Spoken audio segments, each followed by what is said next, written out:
Welcome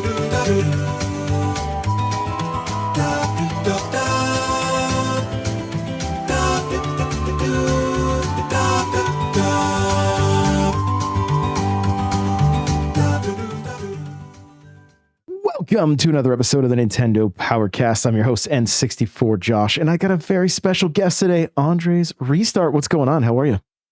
I'm doing well. Thanks for having me on, man. Absolutely. Well, as you guys have probably noticed, we're mixing things up a little bit, and I'm doing some one-on-one interviews.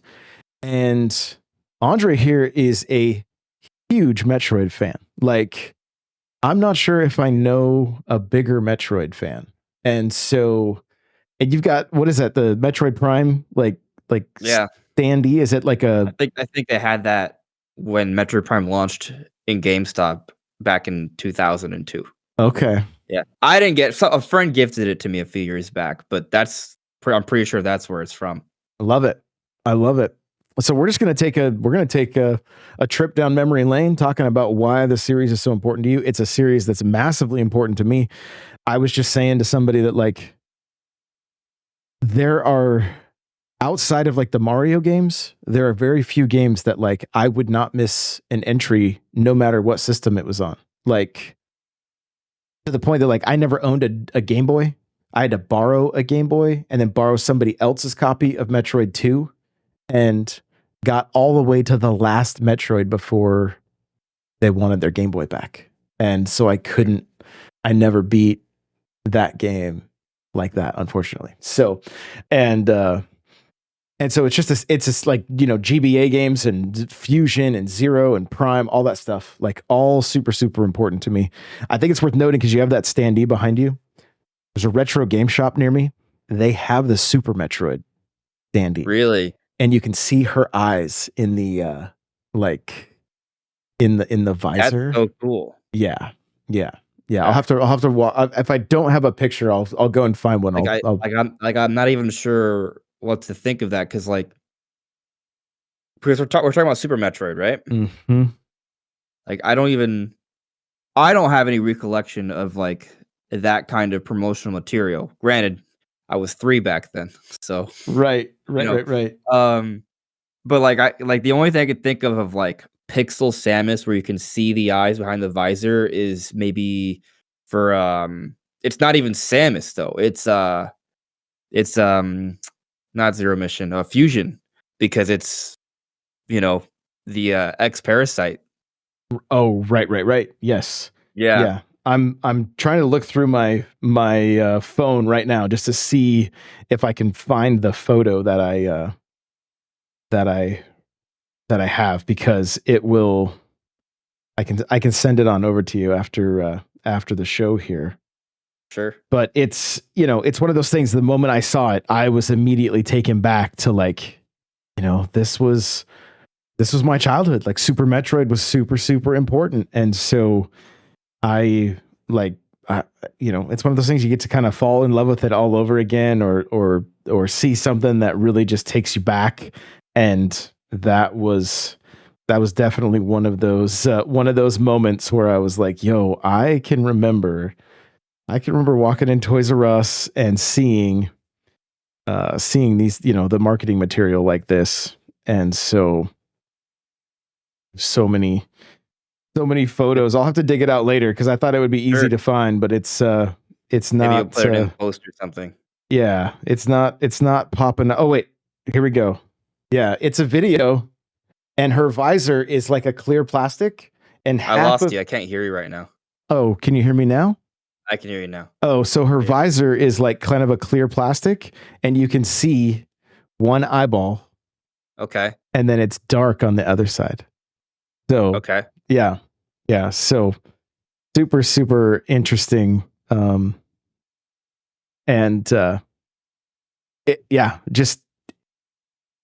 think they'll sell it. I would love to have that. That would be a great piece right behind me here, but I don't think they will. I don't think they will sell it. So, but let's start with your journey, man. Like, what got you so hooked on the series? So, I guess technically my first experience with Metroid was with Smash 64, right? Just because of Samus is in there. Yeah. And as a kid back then, right? Because N64 was the console. Like I have my dad had a Super Nintendo, and I have some vague memories of kind of playing a few things with him back then. But I started playing games on Nintendo 64. And so what's interesting about that era, because that was my first era with like really gaming, I love Smash. Smash was so cool, right? And especially as a kid, like you see all these characters and you see stages, and you really have like this, you're like wondering about all these different worlds, right? Like that's how I was. Um, but then I would see Samus and I would see her stages, and I would be like, okay, this is all really cool, but where's the Metroid game? Like, I was like, where is this? I had the same feelings about Earthbound too. It's like, where are these? Like, these characters are not on N64. I want to know more about these games, right? And so, enter the Nintendo GameCube era in 2002, because I don't think I got a GameCube that long. I got the GameCube in the second year. So when I got a Nintendo GameCube was that holiday where Nintendo had both Super Mario Sunshine and Metroid Prime as the 1-2 punch. And like I remember I was in the store and they asked me, "Oh, they have this deal for PlayStation 2. You can get a PlayStation 2 in 4 games." And I'm like, "Yeah, 4 games I don't care about." Right? Like Like, there's a new Mario game on the Nintendo GameCube, right, which to me was hype. And there's this I'm trying to remember, like, how my feelings were of Metroid Prime back then. Mhm. All I could like, before playing it, right? Because the way it worked, I think they let me play the GameCube and Mario Sunshine, but, on Christmas Day, they saved Metroid Prime. So Metroid Prime was, like, in the tree, right? Got you. Okay. Um, and so I remember, like, this build up to it, like, me emotionally, like, "Well, there's this other game that's just there." Like, and it was this is and kind of pulling back to us talking about from the N64 era, like, I've always had this, like, intrigue of, like, what is this world, right? I'm Mm. so curious about this character and this world, and if I'm not mistaken, they did have demos for Metroid Prime back then. So I did have an idea, and I think maybe that was part of the reason why I was so hyped about it, because I remember playing the demo of Metroid Prime, and that's the demo Metroid Prime back then was just literally the beginning of the game, which is one of the best beginnings of the game ever, right? Like exploring the space frigate. Oh, Uh, yes. and back then, I mean, the game still holds up really well today, but back then, it was just shocking how realistic it looked to me. Like it was like realistic, but also crazy because it was in space, like so it just seemed mind-blowingly incredible, right? And then I finally got to play the game, and it was, right? Oh, yes. Like Metroid Prime did something like I guess it really helped me to feel immersed in the world. And I think to me that's kind of like the biggest thing with games. Like I really want to feel like escape, right? Like I like Mm. playing your fun multiplayer games, like those are cool. But what's made me fall in love with games are being able to just completely immerse myself into a completely different world, right? So going back to like that intrigue I had for these different game worlds back on N64, I was finally getting into the Metroid world I've been wondering about for years. And Metroid Prime is probably one of the games that did that best because it's all about the immersion, right? Like there's this atmospheric experience, the visuals, the audio, and I just was completely enthralled into that. So that was like my first experience with Metroid, and I mean, I feel like it was like maybe the best. I would argue Metroid Prime is one of the best games ever made, and it's still one of my favorite games ever. It I love everything that you're saying right now. Like Metroid, Super Metroid for me was the very first time I had an emotional experience with a game. Because the end of that game, spoilers, it's been a while for that one. But when the Metroid shows up and sacrificed itself, I was like, what? This is a game. Like, why do I care about like? But when you were immediately taken back For to the baby Metroid from the beginning of the game. yes, back to back to Metroid 2. right? And how Oh, okay. 'Cause you and played Metroid 2. Alright, well, okay. so Yeah. we talked about this a little bit ahead of time. I didn't beat 2. I got to the last Metroid, and then I had to return everything, and we'll get into more of it. So when I started Super Metroid, I was like, "Oh, that's how the game ended." Like, the baby stayed with you. And then I was immediately like, for a game that had like virtually no dialogue, right? Other than some text here and there, like I was like, I remember like talking to my dad and being like, "Yo, the Metroid sacrificed himself," and he's like, "What is a Metroid?" Like, what are you talking about? Right. Don't you have homework? Yeah. Like, I still have those moments with my dad now, 'cause, like, there are just things I'm like, "Yo, this really cool thing is happening." He's like, "Oh, that's nice." 'Cause he used to game. He used mhm, to game, like, he actually used to play on the 64 and stuff, and as I mentioned, he played Super Nintendo, but, like, now he's kinda fallen away from it. okay. Because every once in a while, I'm like, "Hey, so there's this thing going on," you know? Yeah, but, I mean, it's I can't I'm very I wanna dive into this stuff, right? Because I did Metroid Prime was my first game, but I did eventually play, Metroid 1. I played Samus Returns, so the remake of 2. I've tried the Metroid 2, but it's not as easy to go back to. Yeah, Super Metroid, still great, still holds up. I've enjoyed that. I think if I've played pretty much all of them. And I've seen the ends for all of them except for I've seen the end of Samus Returns, which is the remake of 2, but I right. haven't seen the actual end of 2 on the Game Boy. Got it. Okay. Yeah, but I understand the story you're getting at though. Like it's a powerful moment. It has solidified Super Metroid as one of my top 5 games of all time. Like yeah, it's just there. It's there. It can never. It just is special. To the point that like outside of Mario games, if it was on Game Boy, like I had to borrow the Game Boy. Like I said, to play I had to borrow the Game Boy and the game to be able to play Samus 2, but I couldn't put it down. Um, I borrowed the first game, the very first game. I grew up on a farm. One of the guys that worked on the farm ended up playing Nintendo games and would let me borrow some, which was fantastic for me. So cool. And he gave me Metroid, and I was like, "This game's impossible. There's no like. I love it. It's very. Without a It's map, it's nothing. Just yeah, just here you go, yeah. kid. Have Yeah, fun." maybe And I make was your like, own map, which would be kind of neat, but yeah. And I remember like I asked a kid on the like in the playground, like, "Yo, you got any codes?" Like, remember you could put the codes in to like yeah, progress in the game. And so, like, I don't know. This series has just always been very, very special to me. And so, knowing that we were going to talk, I'm like, you know what? Let's just dig into this thing. So, uh, even Metroid Prime. I mean, like, we can camp here for a little bit. Like, that was a huge deal for the GameCube. Like for me coming off of the 64, games like GoldenEye and Perfect Dark, and then Microsoft bought up Rare. So then that dashed all the hopes of any kind of rival for Halo. Metroid Prime became this like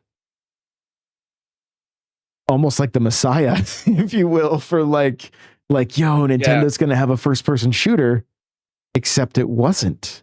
It was an adventure game. You had to lock on with everything. You couldn't just I right. struggled at first. I was like, why doesn't this just control like a regular shooter? No, Like yeah, why did they do this very Nintendo thing and not just make it a regular shooter? But I think it almost played it. It's kind of like the way Resident Evil plays into the tank controls. It makes things more scary. Like I almost feel like it played into her suit a little bit. But then like she got so acrobatic and so like it was like she's not robotic, she's not like slow moving, she's she's a agile beast. very very agile, and so it I got used to it to the point that I didn't even think much about it, and that world was mind blowing, mind blowing. Like, and obviously it hooked you. Like, Yeah. are there any like real big highlights from that game when you think back on it? Like that really stood out to you? Like for me with Super Metroid, when that Metroid showed back up, that was like the core memory, you know? So, I mean, as you were talking about that, I was kind of thinking like, Metroid actually kind of seems to have this tendency to have, at least with the 2D Metroid games, right? There are these really big moments, right? And so I think for 2D Metroid, there's a few that kind of match what you experienced with Super Metroid. With the 3D Metroid games, there's technically more moments, I guess. So like the one big moment isn't as shocking. Like, cause in the 2D Metroid games, you usually have one or two big moments, right? Right.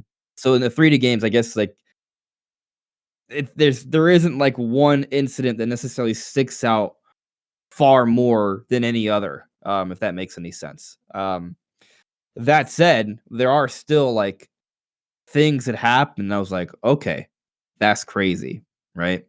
Um, I mean, the beginning of the game alone is crazy, and it's so interesting exploring the beginning of the game because like there's a lot of attention to detail, right? Like you probably don't realize it your first or even second time playing through that area, but like there is a story going on, right? And when you read the scans, you look at the environment, you see like, okay, there is like experimentation going on. There are these parasites. Oh, there's these smaller ones, but there's this dead giant one inside this tank. Yeah. And then you run into a live one. And that's this whole crazy exchange. Like that whole exchange leading up to that moment is insane. Yep. But what's even crazier is that's not even really the climax. Right. Like there's the escape sequence, and then you lose your powers, and then you run into a space dragon, Ridley, right? And then you chase Ridley down. And so like that entire thing is just insane. Like there's all these really cool like beats. And then that essentially is just a prologue of the game, and then you open up in Talon 4, and that moment's also kind of crazy. So, like, for you, I guess my point is that, like, there's like maybe 6 or 7 extremely memorable moments at the beginning of the game, Oh yeah. and they all happen within about 20 to 25 minutes. And that's just the beginning. And since the remake came back out, that's all the further I've made it. Like it kills me that I have not gone further. I like even as we talk about it, I'm like, I have to play this game this week. I it kills me that I have not. I've beat the remaster multiple times already. Oh, I wish I could say the same. I wish I could say the same because I enjoy it so much, but I like it's just life, I guess. It just Oh, sure. you know, Yeah, I'm still sitting on Thousand Year Door remake. Like, I probably should have finished that already, but yeah, it's a good game. I think I'm on But the last section in Echoes, so I couldn't. okay, I have been a good gamer, and I've been actually playing, but like Prime is just, and it controls the way it's like. This is the game I always wanted it to be. Now, it's everything right. I've always wanted it to be. It's why I continually want to jump into it. So I don't know. I got to do some traveling this week. I may I may end up doing it Maybe. doing it on the flight. We'll see. So, um, the and you're completely right. Like the those those were such amazing moments, and those were amazing moments for the time, right? Because Yeah. like Bowser was probably about the biggest boss you were fighting on the 64. Maybe Turok might have had some bigger monsters, or That's an interesting, well, I mean, Ocarina of Time had some Ocarina of Time. They were kind of, but the I think Ocarina of Time had some big ones, like, Bongo Bongo. yeah, That was crazy. for sure. But I don't. I think the disconnect between the polygons not looking like looking like a 64 game versus like this is especially at that time feeling more like this is like playing a movie, right? Yeah. This creature seems alive, not just like oh just kind of like Like it's Yeah. just not walking very smooth. You understand what I'm saying? No, I get what you're saying, and it's actually kinda getting me excited for Metroid Prime 4. Because, thinking about it, right, like, games have evolved so much, Hmm. right? To your point, like, it was definitely harder to put together a massive boss on the N64, right?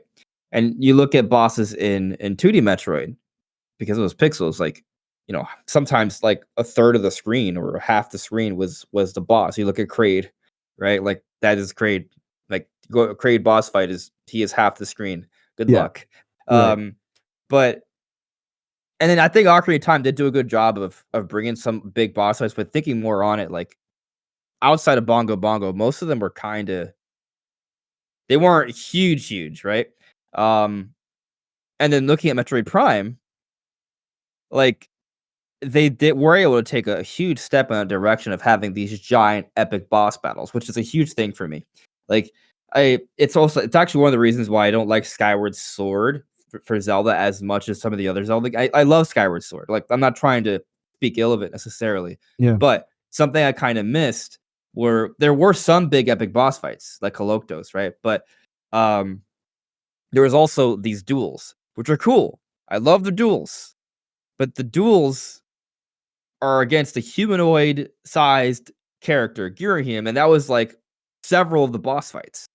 So, I kinda didn't get as many of those, "Oh my god, I beat this dungeon, now time to see what sort of crazy, massive monstrosity is there," and you get kind of like the David versus Goliath or Shadow of the Colossus kind of, like, moment.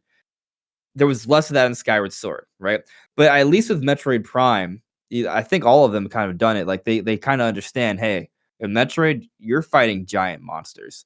Like it is kind of part of the shtick. Like it's Samus fighting these most menacing, crazy creatures. Like the bigger, scarier they can make it, the better. Um, and so, like, kind of like thinking about that evolution, like we did have those boss fights in Metroid Prime. There were some crazy ones, right?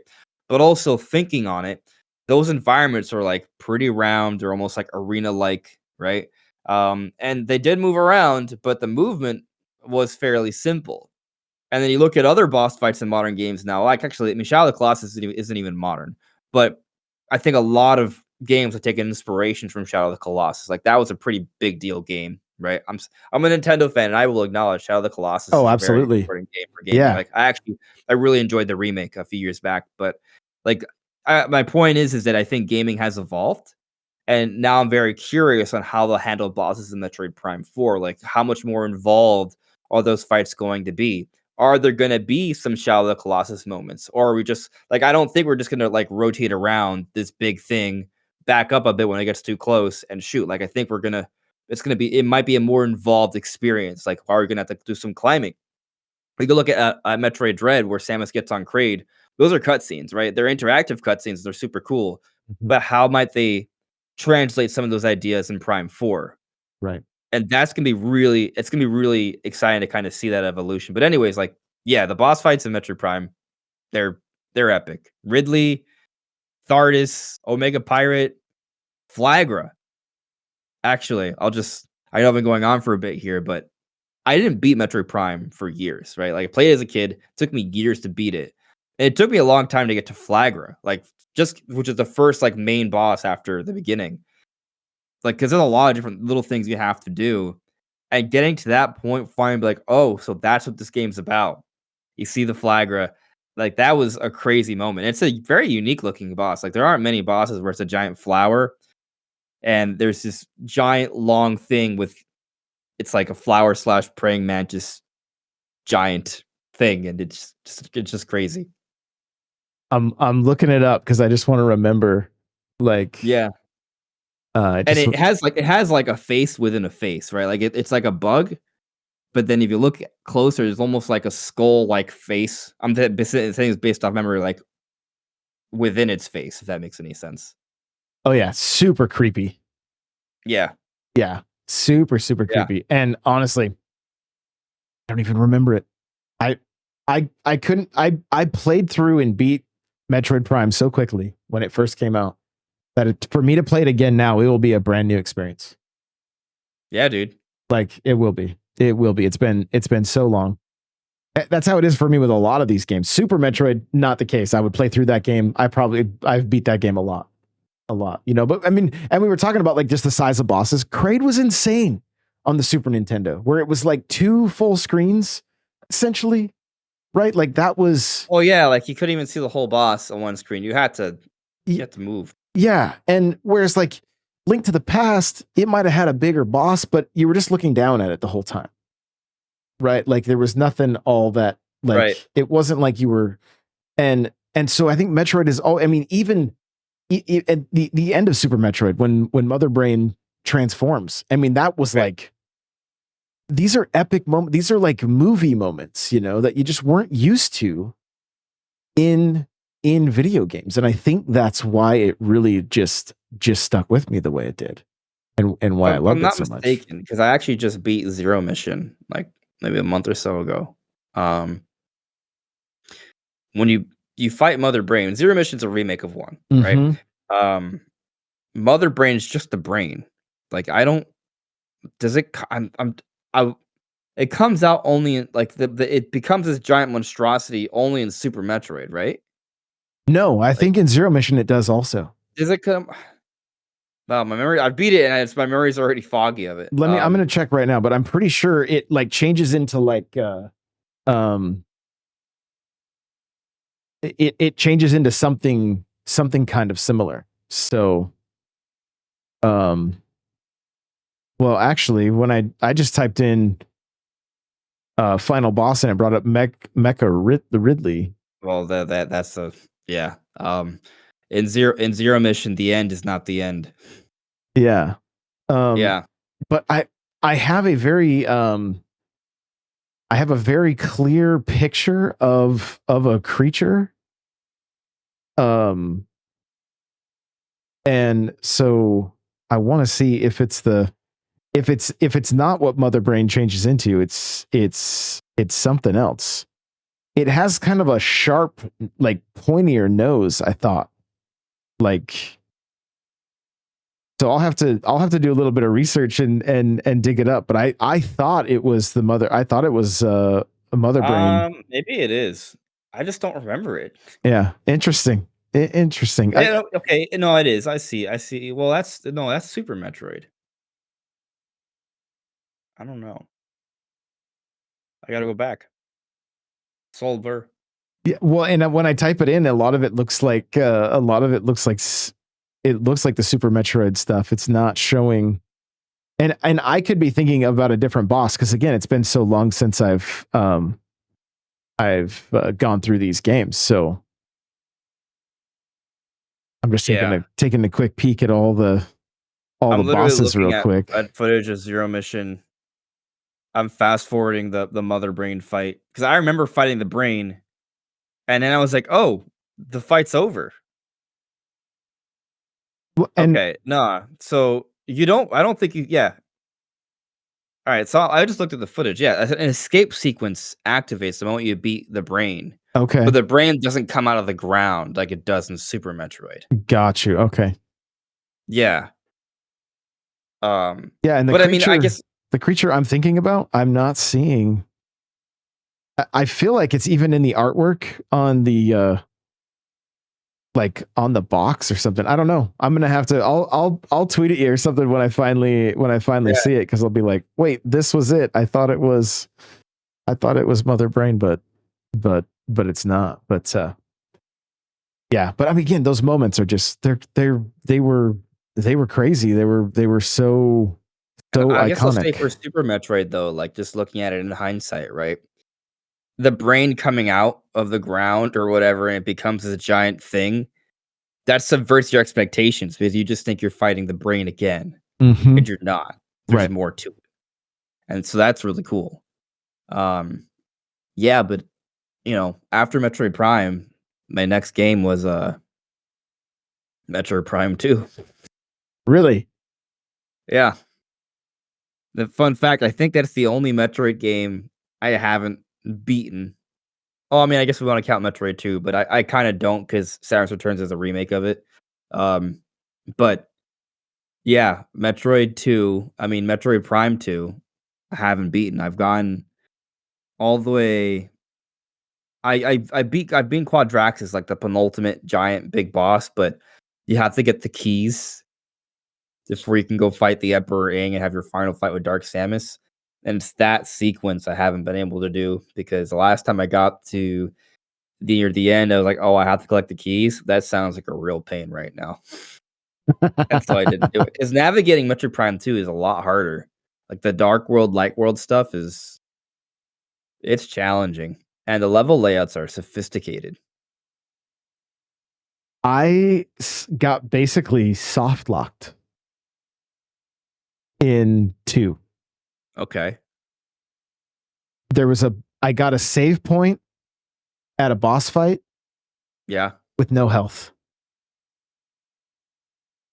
And you can't go back where I was at. I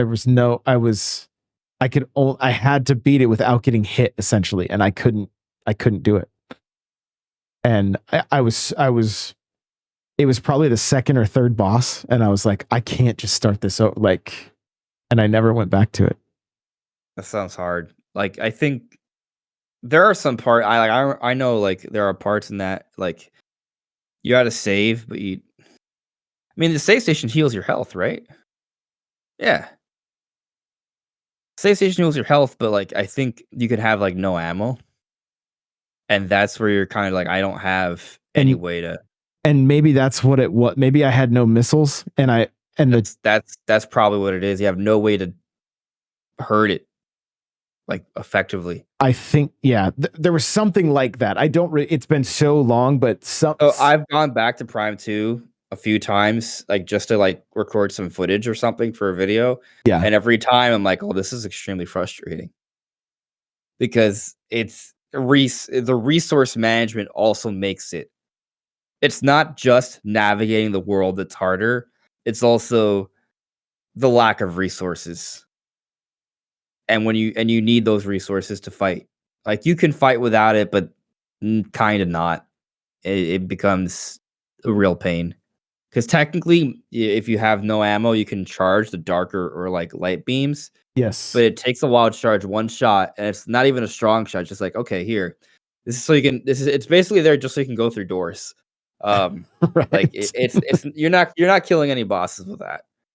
So it's pretty intense, but I'm looking forward to a hopeful, remaster or port of some kind so I can actually go back and actually beat Prime 2. Yeah, I have the trilogy on Wii, but like I didn't want to play the third game because I didn't want to play it with the Wii remote. Oh, yeah. It's a good game though. Prime 3 is fun. You probably won't get stuck. Not like Prime 2 at least. I see. Yeah. And I also did a little bit of research here. I think it was the Omega Metroid that I was thinking in Fusion. Okay. That was the like that that I thought was Mother Brain transforming. It's the Metroid. Like I think it doesn't. Yeah, It, like, it becomes like this giant monster. Yes. Yeah. So I'm pretty sure Yeah. that's what I was.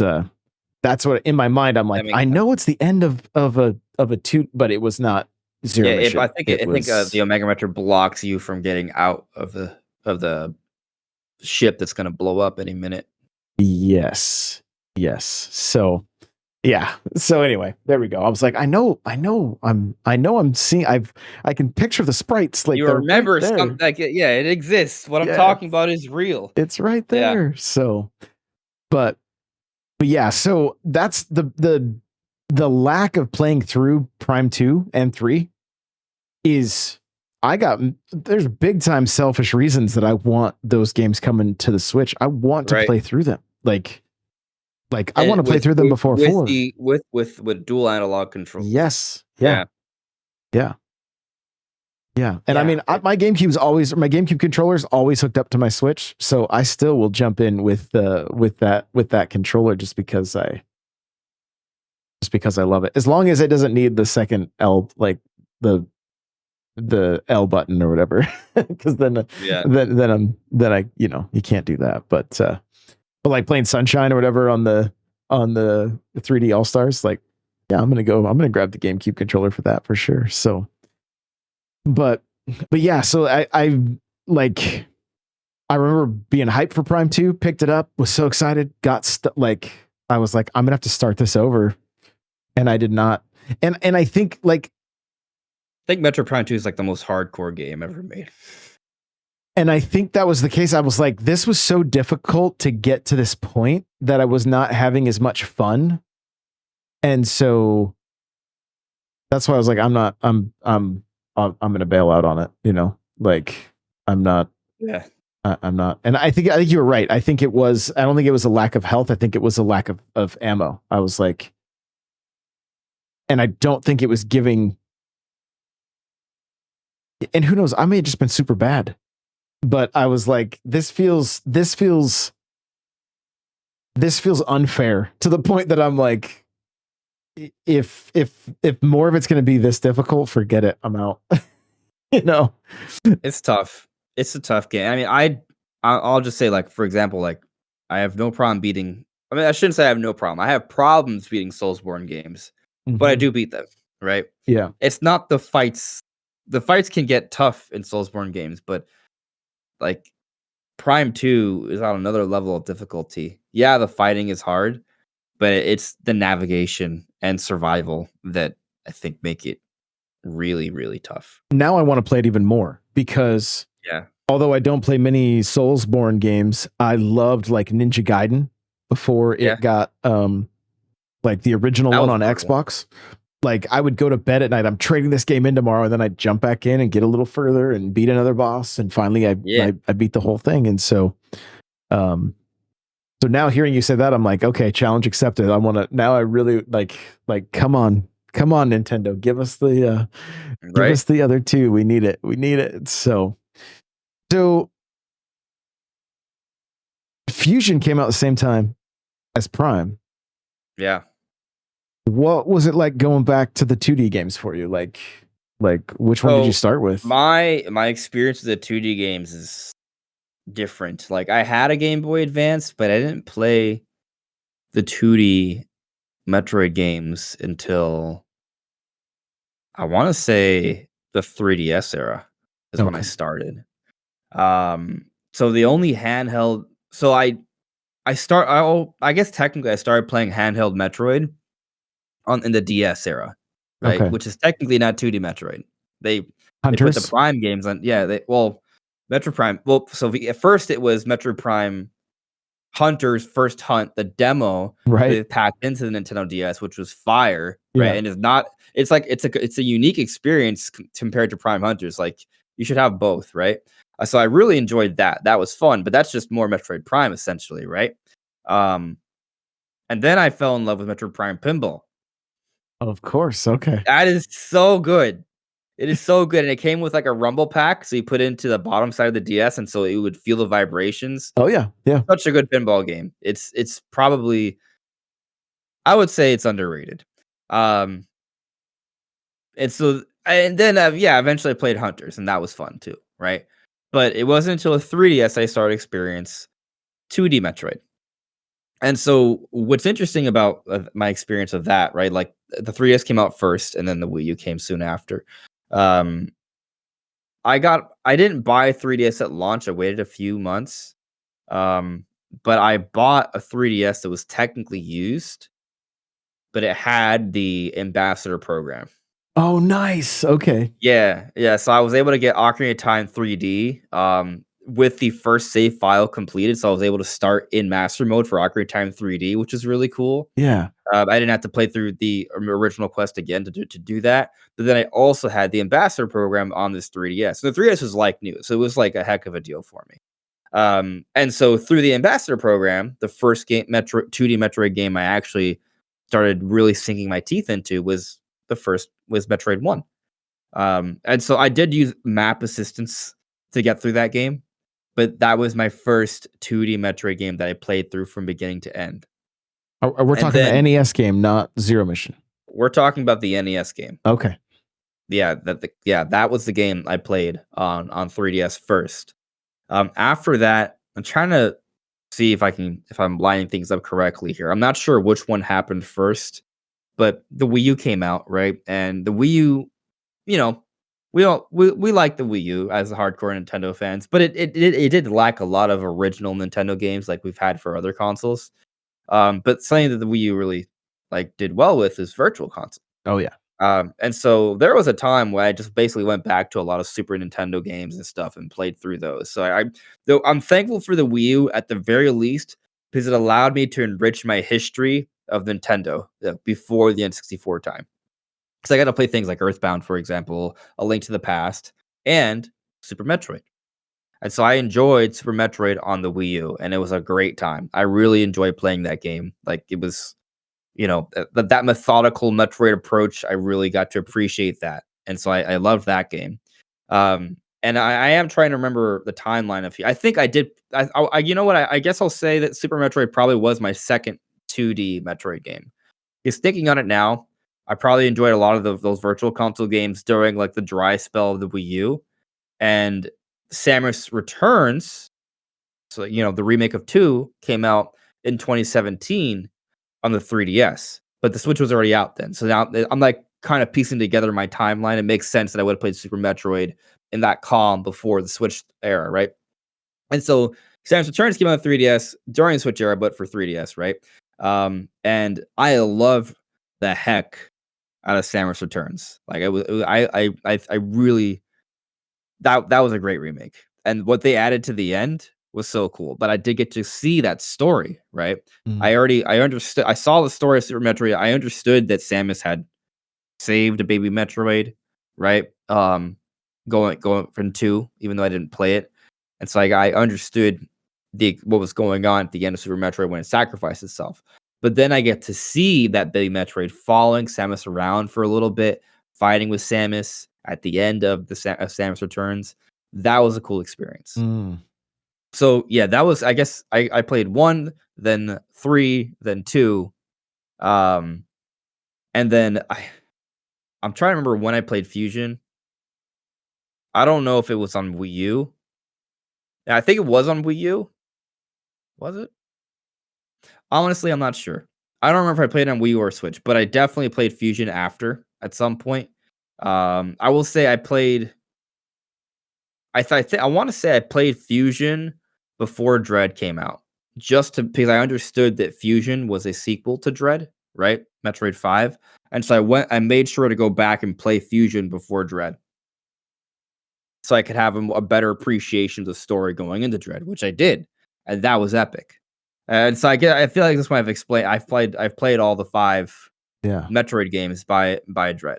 So yeah, when Fusion got announced, and Prime, and they came out about the same time, then there was like stuff you could do, like you could interlink your Game Boy to your GameCube and be able to like have the Fusion suit in Metroid that was Prime. So cool. And I was so into that stuff. Like my GBA and my GameCube, I would take NES games from Animal Crossing and put them on my GBA and be able to play them that way. Tortimer Island, like I just loved that link cable. And so getting to do that with Metroid was so great. And but I couldn't put Fusion down. Fusion felt like, it was it was the sequel to Super Metroid that I wanted for so long. Like my only complaint is that I just felt like they dumbed things down and made it a little bit too easy with like kind of giving waypoints and things like that, and I was like, that's a little bit of a, but the sprite work and the way you were getting hunted, even though you were supposed to be the hunter, like all of that stuff just worked so well in Fusion, and I loved it. I remember doing road trips and being the passenger and just like no lifing. Like I was probably the worst passenger ever because I was so engulfed in Fusion. And then I did the same thing when Zero Mission came out, and just like I beat both of those games so quickly because I just love the series. I don't remember them. I don't really remember them, So it's a good thing, honestly, because I'm like, well, now they're on my Switch. I can go back and play any of them now. And I think it's worth noting because it was a special time in gaming. Game Boy, like regular Game Boy, Metroid 2. I have vivid memories sitting in my living room as a kid with the lamp on because that was the best way to get the light to hit the screen just right. Just wiping out Metroid after Metroid as they were evolving and everything, and just having such a like lost in that world, just absolutely lost in that world, and loving every minute of it, and then just being so heartbroken. Like I can still remember we had to drive somewhere and I couldn't beat it in time, but it was dark where we were going, so I couldn't complete it, and then I had to return everything. And I remember just like looking out and the rain is hitting the window. And I'm just like so depressed because like I wanted to complete this so bad because I was loving it. It was such a great time. And I think the only title I've never touched, but I do hear people like, is Other M. And what are your thoughts on it? Okay. I'm trying to remember the timeline for Other M. I want to say I played Other M probably not too long after, maybe like a year or two. It was a summer during college, maybe 2012 summer. I remember my parents. So I was back home, and I had a summer job at Target. And I'm not sure how that's relevant, but I but it was, right? And I had to I just remember, like, my parents went away for a few weeks for a vacation, and my brother was not living home at the time, so it was just me in the house. Um, I had to paint the fence. That's a project they wanted me to do, right, while they were gone. And so that period of time, like, I had this part-time job at Target, the summer job, right? I had to paint the fence. And that was my life. But one other element. The other element was Metroid Other M. So there's this 2-week window where it was painting the fence, going to work, and playing Metroid Other M. I had found it. Maybe the reason why its Target is relevant is because I found it for like $7 in a bargain bin. It was either Target or GameStop, which is insane because back then games were worth $50, right? And so the game wasn't that old. I think it was maybe just 2 or 3 years old. And I knew of all the things that people said negatively about it, but I was a Metroid fan. I wanted to give it a try, right? And since I saw it for $7, I was like, well, might as well give it a try. It was the best $7 I've ever spent. There It you was go. so good. Like, yeah, there were like some frustrating parts. I remember, like, it was so cool being able to like turn around the Wii remote and being able to see, like, be able to shoot things like that way, switching between the two different perspectives was cool. It was a little wonky, but it was cool. What I didn't like was there were certain points where you had to find something on screen, and there was a point in the game where I was out in some sort of field. It was a simulated field because there's no actual real fields, right? It's all like these areas that it's all in a space station, but I was trying to find like something. I don't know what I was trying to find, but it was something I was trying to find, and I could not find it for days. I would just be there for an hour or two, like there's nothing here to target. Eventually, I found it. Right, but it was the worst "Where's Waldo" moment ever. God. And so that was frustrating, right?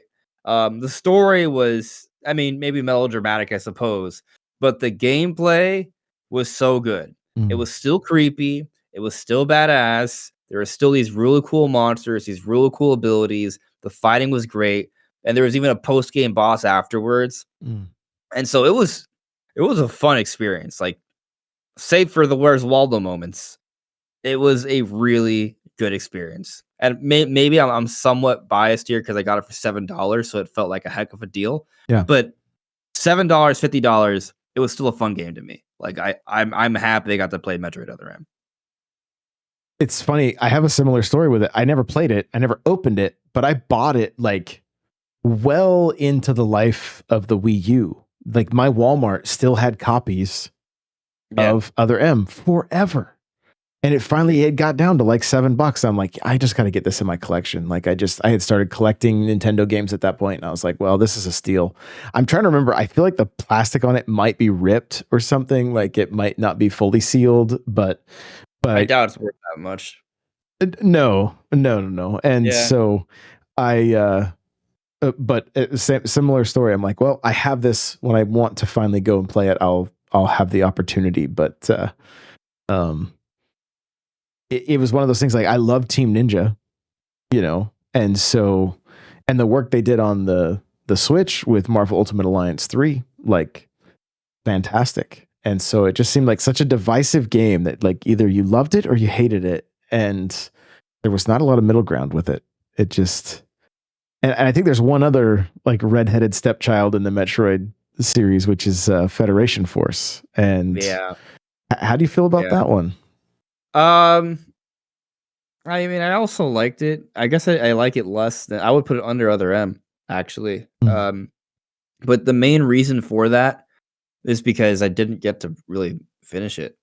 So I guess technically I said I haven't finished Federation Force, like or Metroid Prime 2. But the reason I didn't finish Federation Force is because I want to play. I bought it at the same time as a friend, right? We were both big Metroid fans, and the idea was to play the entire game together, co-op. But we didn't live right next to each other, right? He lived in Philly at the time. I lived in Jersey at the time. And their Wi-Fi drops. Like we would connect, and we would every time it'd be in the middle of a mission, it would drop. We couldn't make any progress. So eventually, both just gave up on it. And the point was to play the game with someone else, right? So like that was. I didn't see the purpose of just trying to do it by myself. So I didn't. It's one of those games like I felt like it's a great game. It's just not maybe not a great Metroid game. It was weird. It was just so, like the art style was so weird. But when I did finally jump into it, I was like, this is a solid title. It felt like doing raids. Like it felt like you needed your other, like, because can't you play with bots? Don't they? Do bots help you out? Yeah. But the AI seemed not great, and I was like, this would be so much easier with a person that you could communicate with. And so it seemed like a relatively decent title, not necessarily a decent Metroid title. And I feel like if they wanted to do something like that, like get it like Hunters, and then let us run around as different bounty hunters, not these like cartoony, goofy. I mean, astronauts. I wouldn't have been against using Federation troopers, right? But make them Federation troopers, like how they look in Prime 2 or Prime 3. Yeah. Right.